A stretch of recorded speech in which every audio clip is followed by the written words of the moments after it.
মামলাসহ নানা আইনি জটিলতায় বন্ধ হয়ে গেছে পাবনার বহুল প্রতীক্ষিত ইছামতি নদী পুনরুদ্ধার ও খনন কাজ।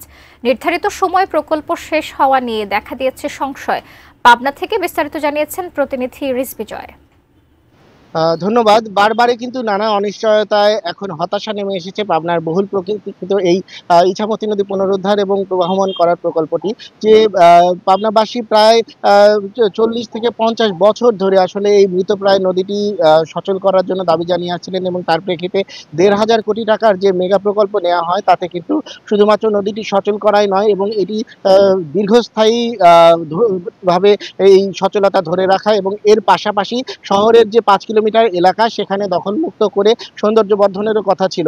আমার পেছনে যে ছোট ছোট ব্রিজগুলো রয়েছে এই ব্রিজগুলো কিন্তু ভেঙে নতুন করে করার কথা রয়েছে, এবং 23টি ব্রিজ এই প্রকল্পের মধ্যে ধরা ছিল। তো সেই ক্ষেত্রে পাবনাবাসী কিন্তু আশাবাদী হয়েছিলেন যে জরাজীর্ণ এই পুরনো শহরটি আসলে আবারও প্রাণ ফিরে পাবে, এবং সৌন্দর্য বর্ধনের মধ্য দিয়ে এই নদীর পাশ দিয়ে যে ওয়াকওয়ে নির্মাণের কথা রয়েছে সেগুলোর মধ্য দিয়ে এই নদীটি কিন্তু আসলে পাবনার একটি দর্শনীয় স্পট হয়ে উঠবে, এমনই প্রত্যাশা ছিল। তবে সেটি কিন্তু এই মামলা জটিলতার কারণে অনিশ্চয়তায় পড়েছে। এর পাশাপাশি শোনা যায়, পানি উন্নয়ন বোর্ড সূত্র জানিয়েছে এই এই প্রকল্পটিকে আবার নতুন করে নকশা প্রণয়নের জন্য কিন্তু তারা পাঠিয়েছেন। এখানে উচ্চ পর্যায় থেকে আসলে এই প্রকল্পটির নকশা পরিবর্তন এবং কিছু ব্রিজ আসলে সাথিয়া এলাকায় নিয়ে যাওয়ার জন্য আসলে চেষ্টা করা হচ্ছে।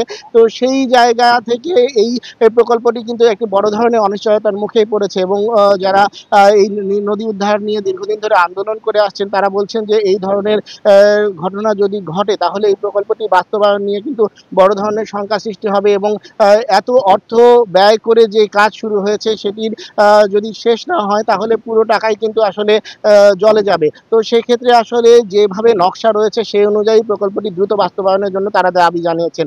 এই ছিল আমার কাছে পাবনা ইছামতি নদী পুনরুদ্ধারের প্রকল্পের সর্বশেষ অবস্থা।